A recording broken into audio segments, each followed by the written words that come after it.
Welcome to Toyota Time with Timmy the Toolman and Sean. Today, we have a special guest. His name is Mark, and he hails from Pinole, up northeast of us, about an hour away from San Jose. And he has a 2008 Tundra, and what's so cool about that is we have never, on the Timmy the Toolman channel, worked on a Tundra yet.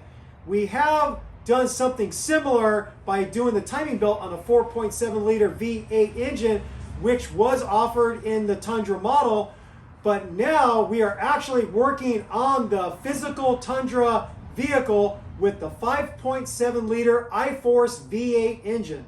The problem that Mark is having with his Tundra is a common problem for the Tundra and a lot of other models. It's the secondary air injection system. That system is made up of a couple pumps that are located in the passenger side fender well, and then there's some hoses that run underneath the intake manifold to a valve set that sits in that valley between the heads. There's a multitude of different check engine lights you can get for the system based off what's going wrong. Is it a problem with one of the pumps or both of the pumps, or is it a problem with the switching valve underneath the intake manifold? The code that Mark was getting was a 2443, and what that code means is one of the valves is stuck closed.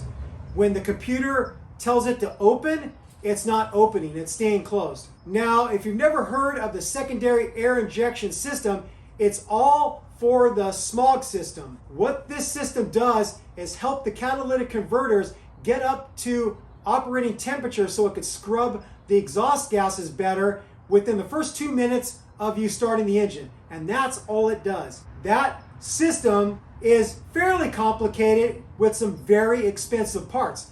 The pumps are very expensive and the valve set is very expensive. If you took this problem to a Toyota dealer, they're going to probably charge you in the neck of the woods of about $4,000. Big money. So what we're going to do for this job is we're going to err on the side of saving as much money as possible. We're getting a check engine code for the valve, but nothing for the pumps. What I bought for Mark for this job is I bought him a new valve set. We bought an upgraded air intake pipe. That will show you in the video what that looks like. We had to buy a couple intake manifold gaskets. We had to buy a few gaskets for the EGR pipe connections to this valve set and one to the passenger side exhaust manifold. And that's pretty much it, other than a few fender clips that I bought on Amazon that we'll link in the video description. So in this video, we know without a doubt we're going to change out this valve set. What we're also going to do is we're going to take out those pumps and we're going to check to see if there's potentially water built up inside the pumps, and then we're going to do a series of tests. A couple tests are ohms resistance tests, and then the other test is giving 12 volt power to the electrical connections and making sure that each pump will move air.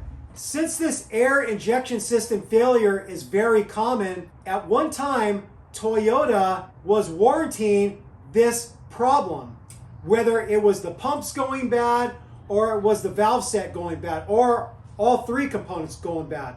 I've seen different things online. One thing I saw said that the Toyota warranty was good from 6 years to 60,000 miles.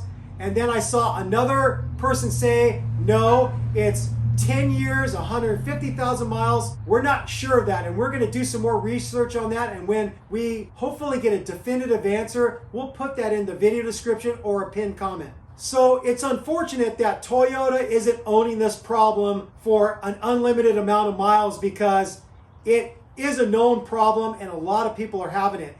And because a lot of people have had this problem, there's quite a bit of information on this online. There's write-ups on it. There's quite a few YouTube videos that I actually consulted to help me prepare for this job. So there's videos showing how to pull the pumps out. There's videos in existence showing how to access the valve set. The big difference with our video compared to everybody else is we're going to show you the complete job, acting like you had to replace every component in the system. So we're going to show you how to remove the pumps from the passenger side fender well. We're going to show you how to test them to make sure they're working properly. And then we're going to show you how to take off the intake manifold to access the valve in the valley between the heads and get that pulled out and get the new one put in. So this is going to be a very complete video for anybody having a check engine light related to the secondary air injection system on a Toyota vehicle. With all that said, we're going to get out to the rig.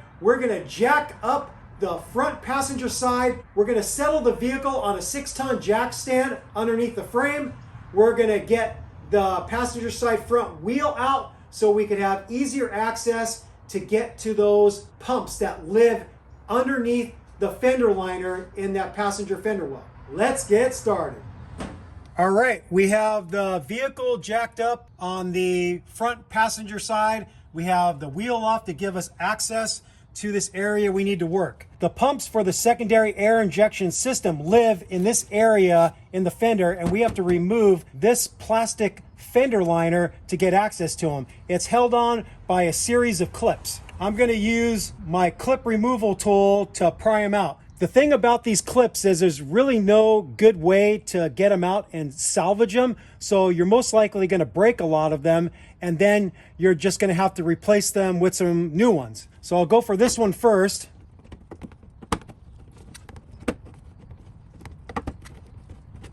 I think cutting them is going to be better because I'm hurting the skirt right here. These clips are kind of a pain, so you could pry them out a little bit. Then I suggest just cutting the head off like that. So I'm gonna pry with my tool a little bit, get the lip up, and then see if I could cut them. Okay, that's the technique we're gonna use for all these clips. Pry them up a little bit with this clip removal tool and then cut the head off with a big pair of dikes.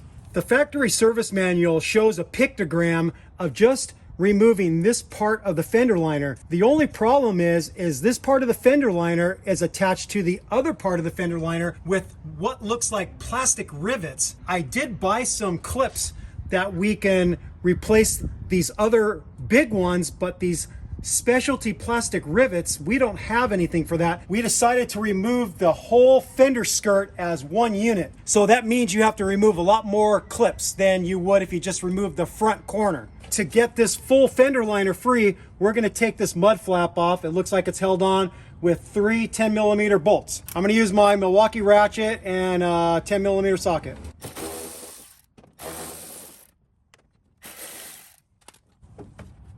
Another one hiding there. Oh, there's one hiding underneath here. There we go. So now if I got all of the clips out, I should be able to remove this as one unit. Nope, I lied. There's one more right here. We haven't showed this type of clip yet. It's a push button type. So if you pull out the center, then you can pull this clip out clean. You don't have to break it. Just like that. So you see, it's got a plunger that if you pull up, then you can remove the clip without breaking it. So there's 2 of those. What else is stopping us? One more here. There's one more of the clips that we have to break to get off right underneath here. And there's 2 more of these clips that the mud flap was hiding, so we got to remove those too.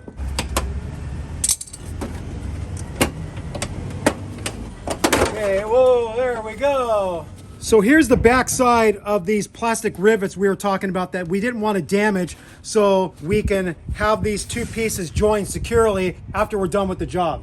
The next thing we want to remove is this rubber mud guard, because this is going to give us access to a connection of a pipe that leads from the secondary air injection valves to the exhaust manifold. So again, these are held on with a clip, and I'm going to use this clip removal tool to pop them out. They're a different style of clip than the ones that hold the fender liner onto the body. A lot of times you can remove these clean without breaking them.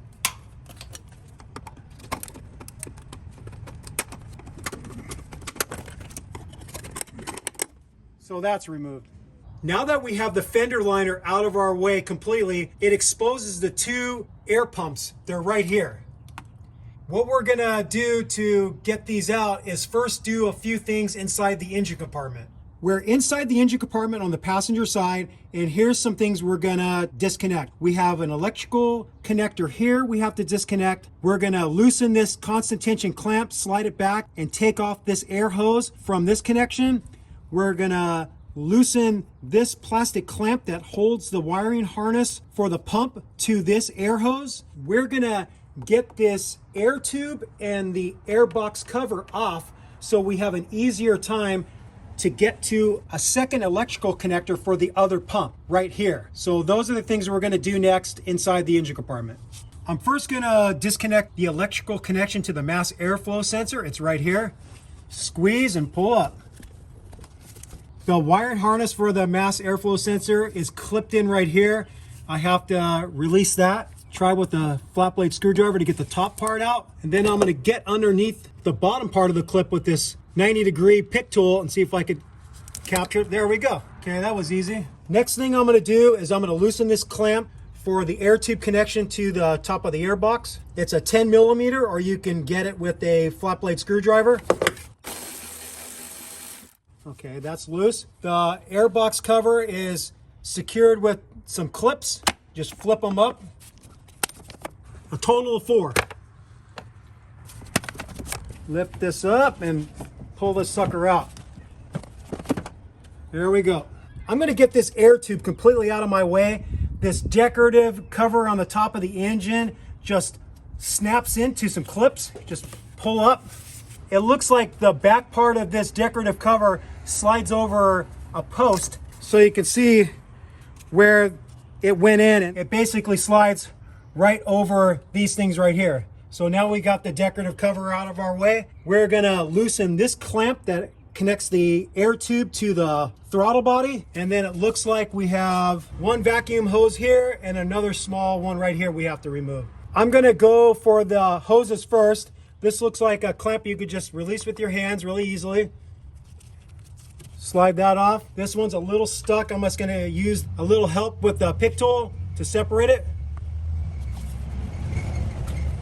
Okay, is there anything else connected to that? I think that's it. Just gotta loosen this clamp and it should come off. There we go. I'm gonna go for this electrical connection first. The push tab is facing towards the radiator. I'm gonna push in and then pull out towards the center of the engine. There we go. I wanna be able to pull this connection out with the pumps, so it's held on to a small metal bracket here. I'm gonna compress that with the needle nose pliers and get it out. It's held on in another spot to the same bracket right here. Ooh, just pulled that off with that hose there. Almost out. There we go. And this sucker just flopped right off, but I'm just gonna put this right back on here so I don't forget to put it back in place.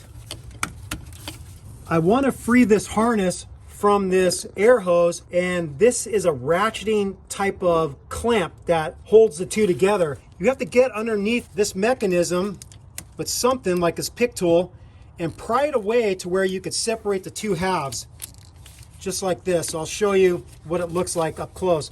So you see how they ratchet together, but if you pull these two ends out and pull them away from each other, then you can separate the two halves. We have another one just like it below that's black, and we're gonna have to get that one disconnected too. Because this one is pointing straight up at us, I'm gonna try to separate the halves with a flat blade screwdriver. Get it in on this corner, pry it out. That's only getting one of them though. There we go. Got that one free.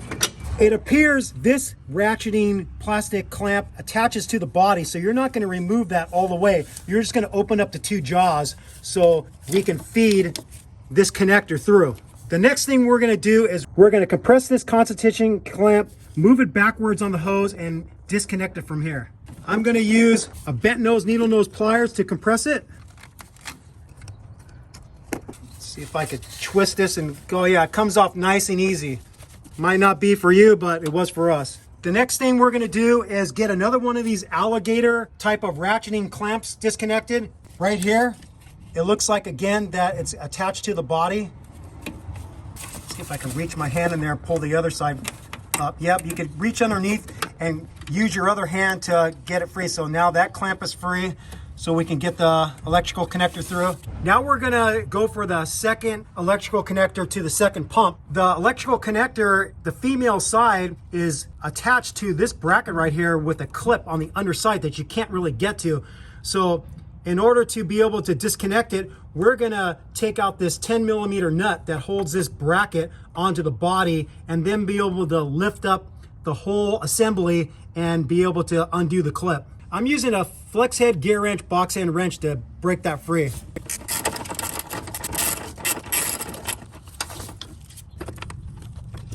Here's a little 10mm flange nut that I removed. Slide this sucker up, and then I'm gonna squeeze that with the needle nose pliers and get that free. I'll just go ahead and disconnect this side too. So we gotta remember how that goes. Okay. Now I should be able to disconnect this, squeeze it, pull out. There we go.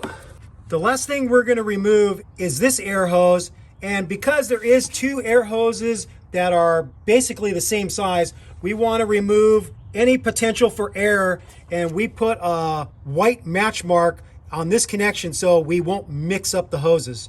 Compress the constant tension clamp, slide it back, and twist it off the connection.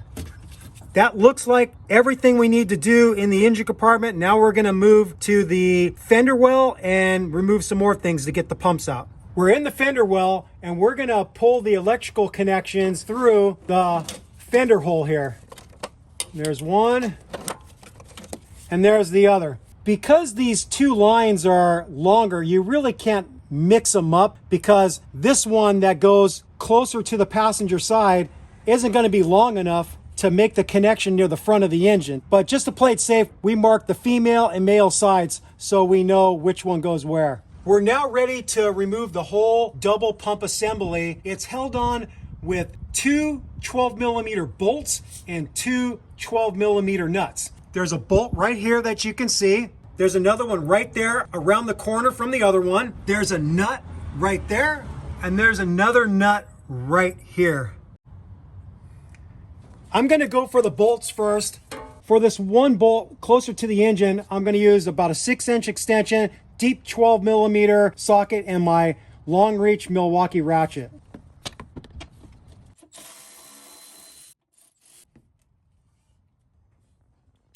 I'm gonna take the extension off for the second one. Now we're gonna go for the two nuts. I went back to my 6-inch extension. And then the final one, I'm gonna support the assembly with my left hand while I'm working the ratchet with my right. Slide this down. And then we have to feed the hoses through too. Okay, and here's the whole unit. Remember, the reason why we took the pumps out is we wanted to confirm that they are working properly. The first test we're going to do is we're going to do 2 ohms resistance tests using a multimeter and connecting up the multimeter to the plugs on the pumps, and we're going to want to see a couple different values. The first one we're going to do, we're looking for ohms resistance of 0.4 to 1 ohm, and then the second one we're looking for 10 kilo ohms or higher. So we're gonna do the first test, which is the 0.4 to 1 ohm. We have our test leads hooked up to the multimeter. This is not gonna be a class on how to use a multimeter, so you're gonna have to know how to use your particular one. I'm gonna turn the dial over to the ohms area, and I'm gonna select the 200 ohms. That's the lowest one I could select. You wanna select the setting that's closest to the value you're looking for. Connect up the red test lead to where the red wire goes, and then the black test lead to where the black wire goes. Connect them up and we'll see what we see. We did this before and it settled at 0.4 ohms, but now it's settling at 0.5, which is fine. It's within the spec of 0.4 to 1 ohm. The next ohms resistance test showed in the factory service manual has you connecting up the positive lead on your multimeter to the ground side of the connector, so the black wire, and then you bring the black test lead and put it up against the metal body of the pump, and you're supposed to see a value of 10 kiloohms or higher. So we switched the multimeter to the 20 kiloohms spot on the multimeter, and let's see if we get a result. And we get nothing. And we've actually tried it the other way by connecting up the red test lead to the red wire side of the connector, and still we get nothing. So we don't know why this ohms resistance test doesn't work for us, but we're not going to worry about it. We're going to go on to the next step, which is the most important step in our opinion, which is putting 12 volt power to each of the pumps and making sure that they actually work. You have to get 12 volt power from some type of source. We're choosing to use one of these battery jumpers that you can carry with you in case you run your battery dead, and then you can jump yourself and get out of trouble. You could also use a 12 volt battery right from your vehicle. You got to get this thing ready, and we're going to be testing this pump to the left of me. We have alligator clips connecting up the negative to the black wire, the positive to the red wire, and then when I make this final connection with this ground, we should be able to hear the pump running, and we should be able to hear air coming out of this hose. The air is going to be coming from the plastic inlet pipe coming through the pump here and exiting out this hose. So here we go. We heard the pump run. We felt the air coming out of the hose. This pump on the left side works. We already tested the other pump and we know that one works. So we're confident that these pumps are going to work properly for the secondary air injection system, and Mark didn't need to spend quite a bit of money for these pumps. So if they're not bad, don't replace them. For the air pumps, the air intake is right here. It's two plastic pipes that run to the individual pumps. And the theory is that because of the way the inlet pipes were made, it allows water or moisture to get into the pump. And then that moisture that gets into the pumps is then sent to the valves, and it can corrode the valves and either cause the valves to be stuck open or stuck closed. So Toyota, knowing that they had a problem, came up with this design. So the new design takes a piece of plastic at a 90 degree in front of the air intake tubes and blocks it off, with the reasoning that it's gonna limit any water being able to get into those pipes. I saw a video of a guy disassembling the pumps and showing he was able to pour a lot of water out of these pumps. From what we've determined, that's not the case with Mark's pumps. So if I pick this up and shake it back and forth, I can't hear any sloshing of water. And because of that, we're not going to bother trying to take these pumps apart because we don't believe there's any water in them to speak of. If you wanted to take them apart, there's 4 Torx head screws on the top that you could loosen to disassemble the pump. They're a size 25 Torx. You can take this bottom piece off that encapsulates the motor, and then you could pour the water out. Another thing that we saw guys do because of the water intrusion problem is they decided to drill a little hole on the bottom of each of these rubber pieces to allow moisture to be able to drain out if any got in through the inlet pipes. You could see I'm squeezing this. This is not a plastic or a metal. This is just a rubber. So like I said, we see no reason to start tearing these things apart because we don't hear any water in there, and we're not gonna go down that road and potentially mess something up with the pump. We're gonna leave it alone. If you did find that one or both of your pumps were bad, they're pretty simple to remove from this bracket. You have 3 rubber grommets that hold it onto the bracket assembly, and you just push these things out and separate the pump from the bracket. It's not that hard. I'm not going to bother doing it because we don't need to replace these, but that's how you'd get them out. You have to push these grommets out of here like this, and you can separate it from the 3 grommets and then pull the pump out. Pretty easy. We're now going to replace this intake tube with the new and improved one. There's 2 10mm bolts that I have to remove right here. So I'm just going to use my Milwaukee ratchet with a short extension and a 10mm socket to zip these out.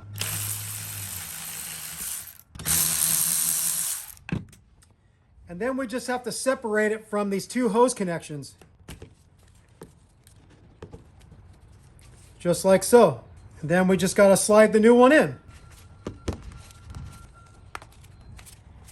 The plastic intake pipes have stops. You can only slide the plastic pipe into the hose so far. So push it up to those plastic stops and you're done. And then we just got to get our two 10mm bolts back in place.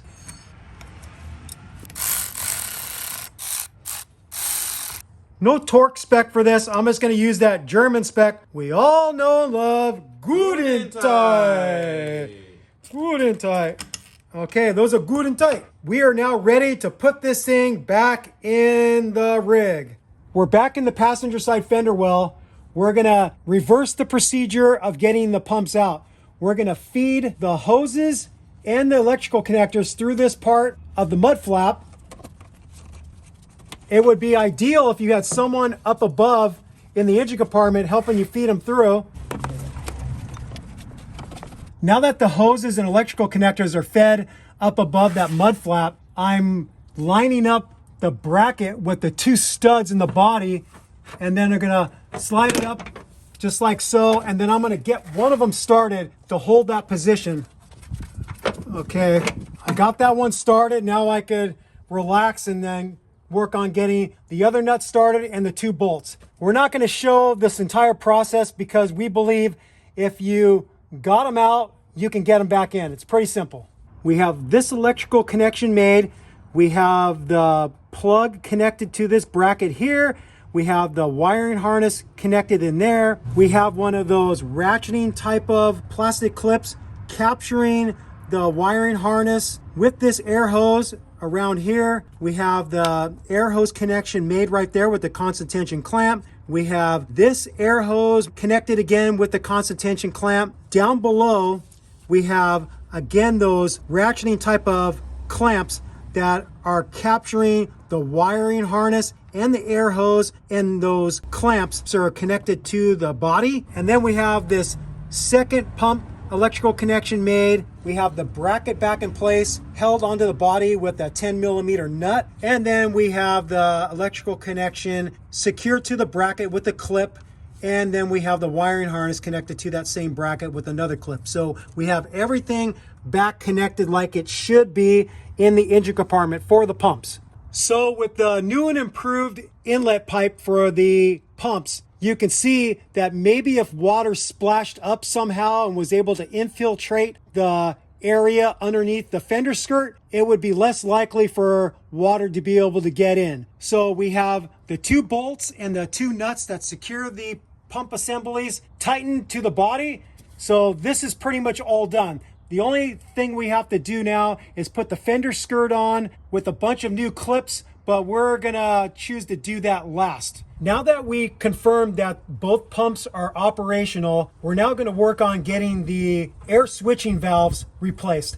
They live underneath the intake manifold on the back side of the engine, closest to the firewall. If you haven't already removed this decorative engine cover, remove it like we showed you earlier in the video. The next thing we're gonna remove are these ventilation hoses. They basically look like they're part of the PCV valve system. We have to loosen a clamp here and slide it off. And then there's another one on the other valve cover. It's another light clamp you could squeeze with your hand, slide it up, and then twist the hose and get it off. We have to remove two bolts to free the whole ventilation tube assembly from the intake manifold. A 12mm bolt here towards the driver's side and a 10mm bolt over here towards the passenger side. I'm going to use my Milwaukee ratchet to do that. And just so I don't have to keep track of these fasteners, I'm just going to screw this right back in here.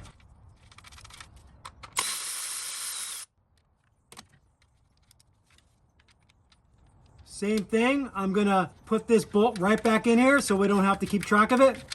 Lift this out. There's a clip right here, and we got this whole assembly out. The next thing we're gonna do is we're gonna remove the throttle body. The factory service manual actually says to disconnect the hoses that connect to it, that coolant runs through, but we're not gonna do that because we don't wanna have to add coolant and burp the system after we're all done. I saw this on another video. It was a pretty smart idea. Disconnect the throttle body from the intake manifold and then just flop it over out of your way and leave the coolant lines connected, and you lose no coolant and you make less mess. I'm going to disconnect the electrical connection to the throttle body right here. The release tab faces the radiator.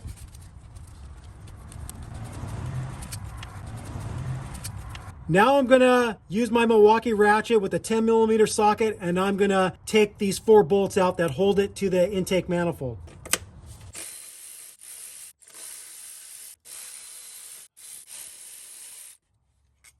All the throttle body bolts are the same length. And then we could just flop this over here. That should be good, like right over here. That's enough out of our way. But you can see the 2 coolant lines here, and there's really no need to disconnect them like the factory service manual states. Next, we're gonna disconnect this ventilation hose from the front of the intake manifold. It's got another easy clamp that you could squeeze with your hand, push it back, and then try to pull this sucker off. It's fighting me. Okay, I'll have to work at that. It's hard. Oh, there he goes. Okay, that's disconnected. Next, we're gonna remove this foam pad that faces the driver's side. It's gonna pry it out from underneath here.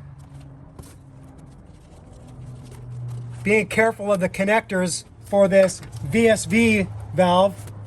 Okay, that's that. Next, we're gonna disconnect a hose and a couple of electrical connectors from the Purge VSV system. This clamp looks like you could just squeeze with your hand, twist it, slide that off. These 2 connectors look like they're close to the same size. To avoid connecting the connector to the wrong switch, we marked this one with white paint. Push the tab. This one is facing towards the back of the engine, and feed that off. And then this back one, the release tab is facing towards you, towards the front of the vehicle, and slide that one off. On the back side of the engine, close to the firewall, we're gonna disconnect this hose right here that leads to the brake booster. We don't know where the other side of that hose connects to, but this is what the factory service manual says to do. I'm gonna compress it with my needle nose pliers, slide it back, and slide this connection free.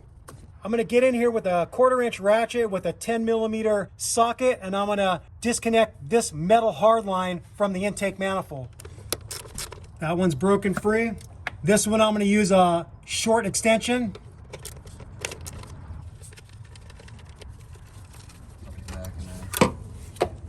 I'm gonna put these right back in. Be careful not to drop them because it might be hard to find them.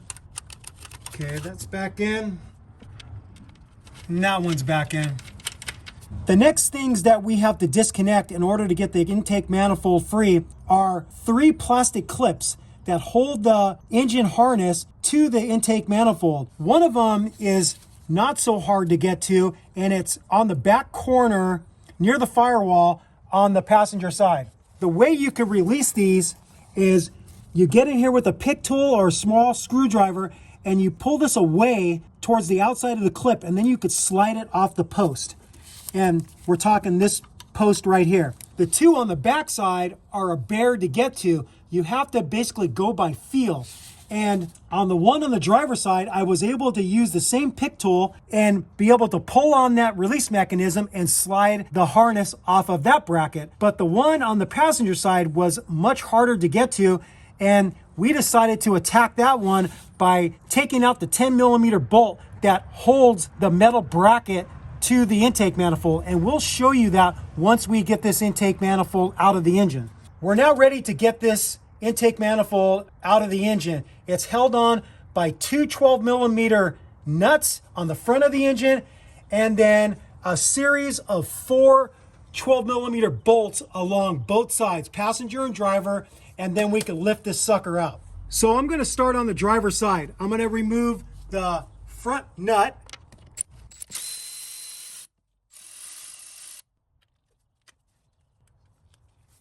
Use a couple index fingers to take this out without dropping it. We're gonna go for this bolt right here, and this hose is a little bit in the way, so I'm just gonna disconnect this hose.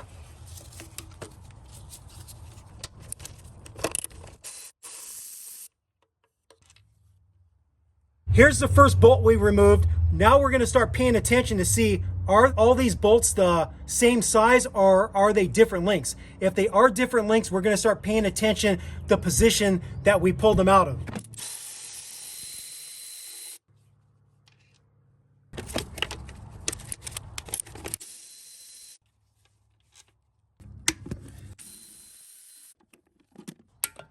And so far, they're all the same length. We noticed that there's some loose debris on the top of this intake manifold. And when we pull it off, we don't want that debris to drop into the heads. So we're just using a shop vac and we're gonna suck some of this dirt and debris off the top of the engine.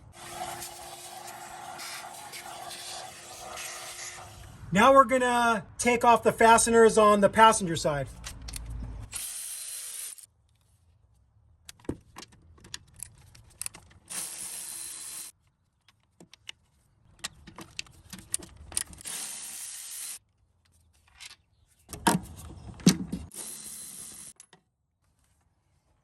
The final one on this passenger side looks like the hardest one to get to, but you have to pull the harness out of your way and sneak your extension down in here.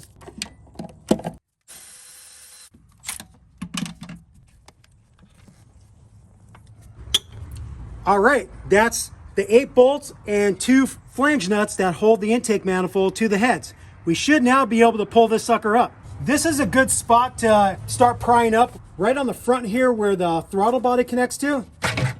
Okay, got some movement. And then this is a little bit of a back breaker. One thing I want to mention, and I've done this on my buddy Way's truck when we were doing the valve adjustment, if you put pressure on this nipple for the overflow, you could snap it off really easily. So don't do what I did. So be careful about this connection when you're riding on top of the engine like I'm kind of doing. Seems like it's hanging up a little bit here. The wiring harness is hooking me right here. There we go. It was just the wiring harness. Now I'm going to ride the engine again a little bit to get better leverage. Pull the sucker out. You're a bona fide cowboy. There we go. This is the back side of the intake manifold, and this is one of the posts that the engine harness was connected to. I was able to slide it off of this one, but you could see on this one, we removed the 10mm bolt. And then this is the other one on the passenger side, same style of bracket that we had to disconnect. So here's a little bit of anatomy and physiology of this secondary air intake system. Here's the 2 air hose connections that lead to the pumps in the passenger side fender well. And then it turns into plastic pipes and they route right here. It's got a corrugated section where it can make a nice bend. And then they travel right underneath the intake manifold, and then they go to the switching valves right at the back of the engine. And this is the assembly we're replacing. One or both of the valves are stuck closed according to the check engine light that he got, the 2443. To avoid a catastrophic error of dropping something into the heads via the intake manifold ports, we're going to tape them off with some painter's tape. I'm first cleaning up the surface with some brake cleaner and a rag so the tape will stick better.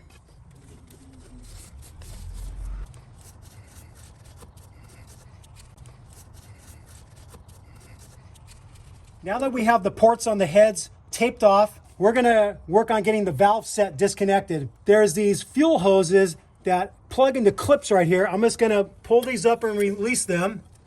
We have this foam Dumaflachi, Chingadera. I don't know what the hell it's called, but I'm going to pull this thing out of the way. Just got to move those hoses a little bit. Okay, so this Dumaflachi right here, that exposes the plastic air tube connections to a rubber tube connection that then attaches to the 2 ports on the valve set. In order to give us a little bit of movement with these plastic pipes, I'm going to disconnect the clamp right here, and it's held with a 10mm bolt.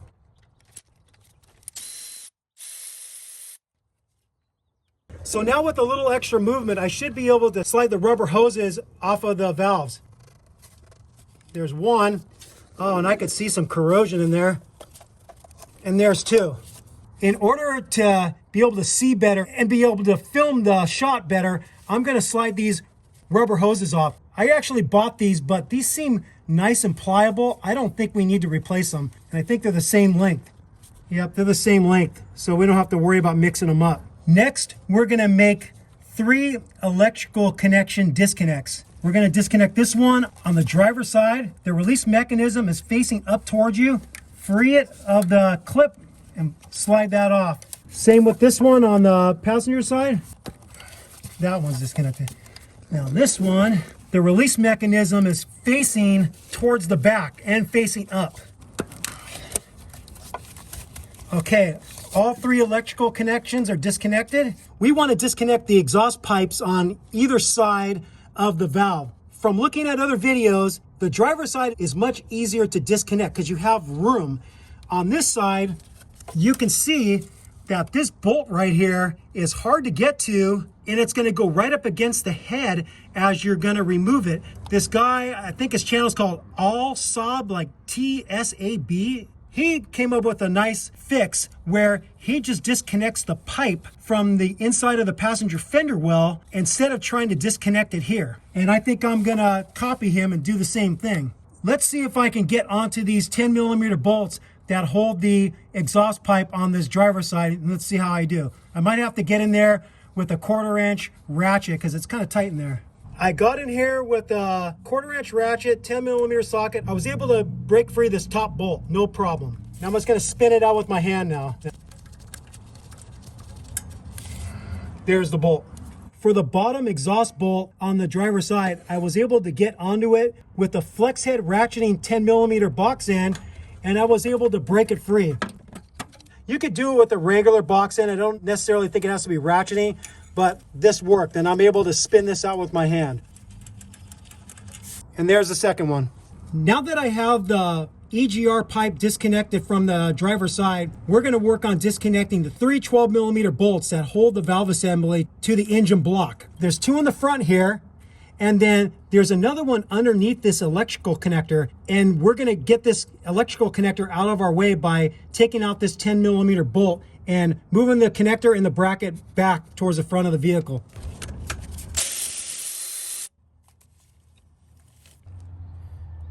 Pull this out of the way. Now you can see that it exposes that other 12mm bolt.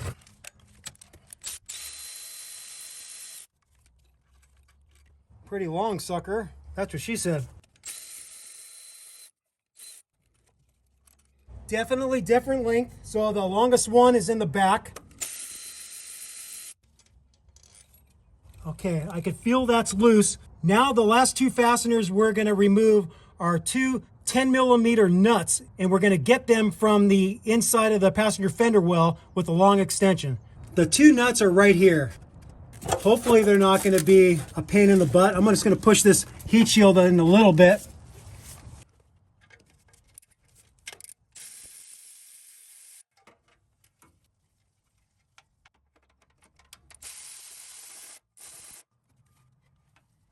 If you were dealing with a lot of corrosion, say you come from the Rust Belt of the country, you might want to pre-treat these with some type of penetrant, PB Blaster, Croil, whatever you choose.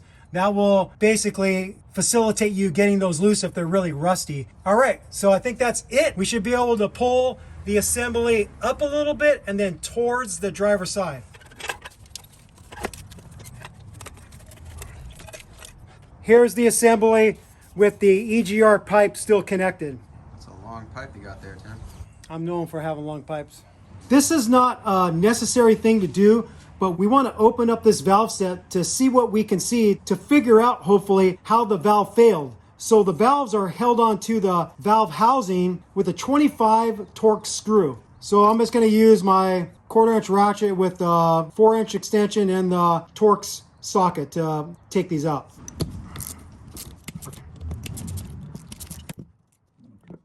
So when you're looking at this orange thing is the flapper, and it's not really open, but maybe it's stuck closed because that was the check engine light that he had. Let's take the other side off and compare. I've seen this happen in another video. This part of the valve separates from the housing. This one looks like it's clearly kind of stuck open.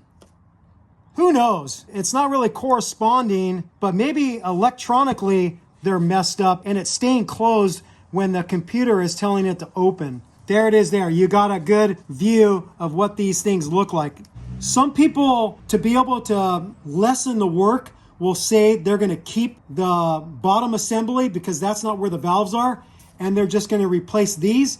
But unless you're dealing with stripped fasteners and you have no choice, I would say replace the whole assembly because you bought the whole assembly. It makes sense. So now what we have to do is we have to disconnect these two 10mm bolts so we can get this pipe free and connect it up to the new valve set. So here's something to note. When you're taking these off, the little tabs of the gasket face the pipe, and then the flat side faces the valve set. So that's the orientation. And same with this connection at the exhaust manifold on the passenger side. The clips face the flange of the pipe. We're going to slide a new gasket on to the pipe. And then if you have this on a bench like we have, the right orientation is with the flange on the opposite side of the pipe going towards the exhaust manifold. It should be pointing down towards your workspace, not pointing up like that. I'm going to get the two 10mm bolts started. The torque spec for these two bolts is 7 foot-pounds or 84 inch-pounds. I'm going to use my inch-pound torque wrench. Cinch them down evenly and bring them gradually up to the torque value. Okay, that touchdown. Okay, that hit the torque spec. Okay, they're both at the torque value of 84 inch-pounds or 7 foot-pounds. And it's nice, it has these clips that clamp it onto the flange and it's not easy to fall off. That's a nice touch that Toyota did. So now we're going to bring this assembly back over to the engine and get it installed. We're going to get the other EGR gasket onto the driver's side pipe. Make sure you remove the old one. Okay, that's in place. And again, they have those little clips that hold it in place so you don't have to worry about losing it. So now we're going to dive this thing in. We have to come in from the driver's side going towards the passenger side and feed that EGR pipe towards the passenger side. Okay.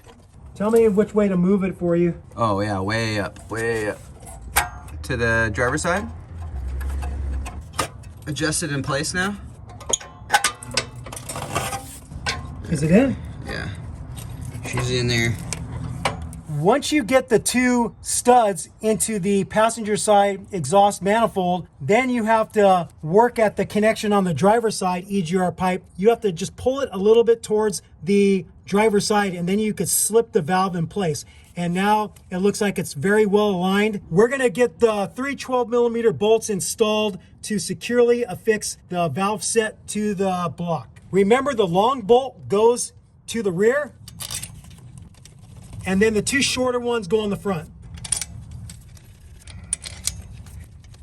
The torque value for these 3 12mm bolts is 15 foot-pounds. You want to get the bolts all touched down. I'm going to bring them up slowly to the spec. Okay, they're all torqued to 15 foot-pounds or 180 inch-pounds. On this driver's side EGR pipe connection to the valve set, I was actually able to torque the upper one. The back one, I really don't have room to turn a torque wrench, so I just have to go by that German spec of good and tight with the same flex head 10mm box end wrench that I used to break them free. We've got the two nuts back in place for this EGR pipe connection to the passenger side exhaust manifold. I'm assuming the torque spec for this connection is going to be similar to the other connections. We're going to use 84 inch-pounds or 7 foot-pounds. Okay, those are both torqued to spec. Now that we have all the EGR pipe connections made and torqued to spec, we're going to get this electrical connection bracket bolted back up to the top of the valve assembly with the 10mm bolt.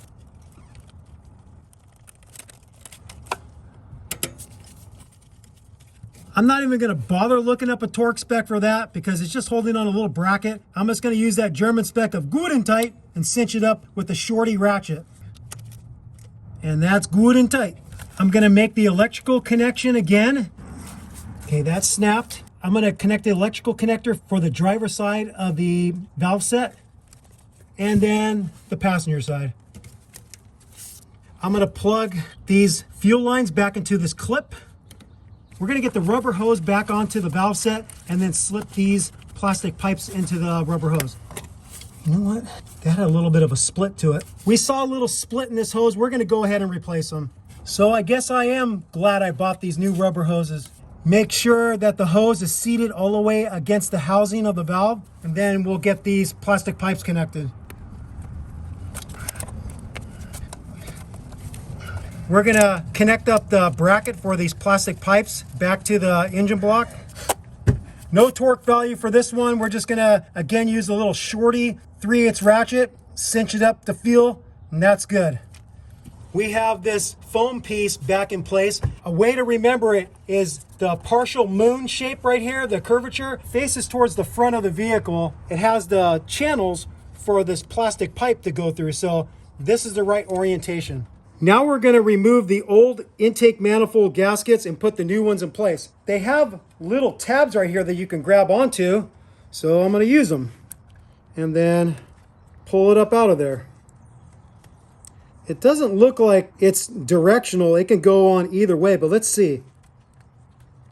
I'm going to wipe this up a little bit with the rag because there's a little bit of oil in here. Both of these gaskets have the same part number. Start on one end. That's not right. So it's got to be the other way. Yep. So it does look like it's directional. What's nice is this thing fits in there pretty tight. So when you're dropping this in place over the heads, this gasket's not going to fall out on you, or at least you hope not, but it fits in there pretty darn tight. So I don't suspect that this thing could fall out unless you really tried to get it to fall out. We're going to do the same with this side. We're ready to get the intake manifold put back on top of the engine. We got to remove our painter's tape. Now we're going to drop this back on top of the engine. Going to be a little bit of a back breaker. Set this here. Right now, I'm gonna get up on top of here. A good handle is this rod right here that the decorative cover hooks onto. Could you get that throttle body out of the way? There we go. It feels like it dropped in place fully against the head. Now we're gonna get the two nuts and the bolt started. You saw the bolts come out. We know you can get them back in, so we're going to get them all started. We've got all 8 bolts and the 2 nuts all touched down. Now we're going to slowly bring them up to the spec of 15 foot-pounds or 180 inch-pounds. Just like when you're tightening a head onto an engine, you want to start in a crossing pattern with the center fasteners and then work your way out. I'm going to start here, few turns, go over here a few turns. Back over to here, cross over, and just keep going around, slowly bringing them up. Don't go too crazy and try to torque them right away. Cinch them down equally first. So going in a crossing pattern, we gradually brought all the intake manifold bolts and nuts to 15 foot-pounds or 180 inch-pounds. Now that we have the intake manifold torqued to spec, we're gonna reconnect the engine harness to the 3 brackets on the intake manifold. We have this one right here, slide it over. These ones back here, we're going to have to go by feel. Okay, the harness is reconnected to the intake manifold with the 3 brackets. Now we're going to get this brake booster pipe reconnected.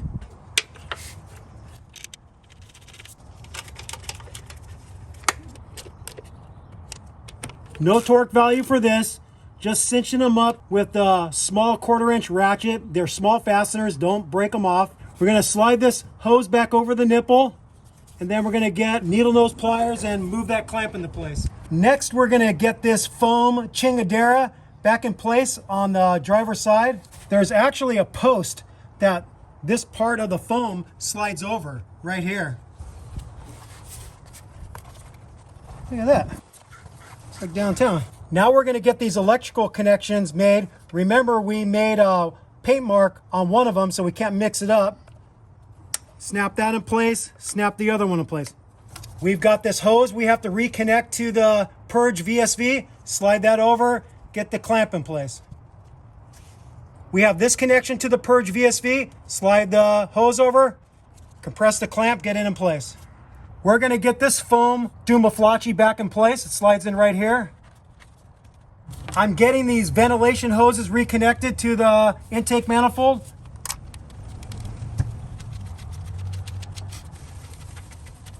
No torque value. We're not really too concerned with getting fasteners like this to spec because they're just holding on some very light brackets. Okay, those are good and tight. Is that done? So I'm going to slide the ventilation tube over the passenger side valve cover. Squeeze the clamp with your hand, unless you're a girly man. Put that in place. Slip this into the clip right here. Connect up this side to the driver's side valve cover. We're now going to get the throttle body reconnected to the intake manifold. It's a little dirty on this back side. We're just going to use some throttle body cleaner, spray it on a rag, and wipe it as clean as we can get it. And you don't need to see this. We have this ventilation hose to connect up to the nipple on the front of the intake manifold.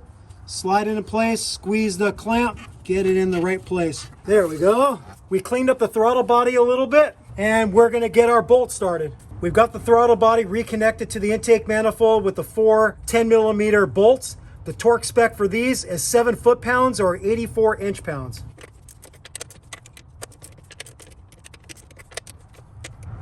Okay, those are all torqued to spec. I'm going to make the electrical connection to the throttle body. We're now going to get the air box cover and the air tube in place. I'm going to slide the air tube over the air box cover. Then I'm going to slide the air tube over the throttle body. That all looks good. I'm going to reconnect this hose right here. Put the clamp in place. This vacuum hose just loops around in a U-turn, slides in place. I'm going to plug the mass airflow sensor connector back in. We just got to snap the air box cover in place with the 4 clips. We're going to tighten up the 2 air tube clamps with a 10mm socket. We got to slide this in place. Remember, this part of the backside of the decorative cover has to slip over these posts at the back of the intake manifold. We're going to get the mud guard back connected.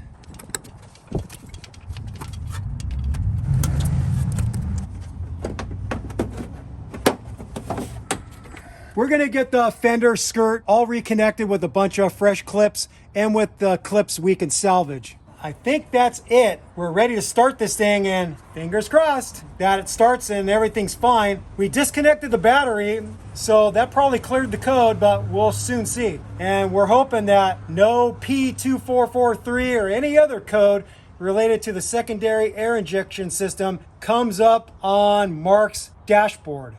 Okay, here it goes. When we started it up, we got another check engine light. It was a P0418, and it was because I didn't connect up one of the connections to the air pump good enough. I had it connected pretty good, but it wasn't fully snapped in place. Figured it out, and we were able to clear the code, and it hasn't come back. So we're all good to go. No check engine lights, the engine's running good. Now we got to get the wheel back on, and we have to torque that to spec. All right, we are all done with this job. As you saw, it's really not that hard if you know the proper steps to remove the components, test them, and then replace the components that you need to replace. We lucked out. Both pumps on Mark's rig were in working order, so that saved him in the neck of the woods of about $900 online pricing. That's a lot of money. I could see how this job can be a little bit harder for you guys that live in the Rust Belt. Maybe you'd find some of the fasteners were hard to remove, those EGR pipe 10mm bolts. But for us in the beautiful sunny California Bay Area, we had no issues breaking free any of the fasteners. It was pretty straightforward. And from what I've heard, taking the intake manifold off the 5.7 liter engine compared to the 4.7 liter engine, it's much easier. There's a lot less to deal with on the 5.7 liter, as we found out ourselves. It's pretty darn easy. Like I said, I messed up and didn't get one of those pump connectors connected properly. So make sure, like I say in the videos all the time, pull back on the connector, make sure it's good. I didn't do that on that one pump connection. So pushing it till you hear it snap, pull back a little bit, make sure it's good to go so you don't panic like I panicked when I thought that we didn't fix the issue and we were back to step one. Mark's going to drive this for a while and he's going to report back to us that either no check engine light came back on, or yes, a check engine light popped back up. We're hoping it's no. So we're hoping that all of his emissions monitors are going to reset, no problem. He's going to be able to get it to a smog station, get it smog, get his new registration tags, and he's going to be a happy camper. With all that said, we thank you for watching Toyota Time with Timmy the Toolman, Sean, and special guest Mark. Thank you for watching. Thank you for subscribing. If you have any questions or comments, do that below. Take care. Bye-bye. Sick mods. Peace out and happy wrenching. Bye-bye.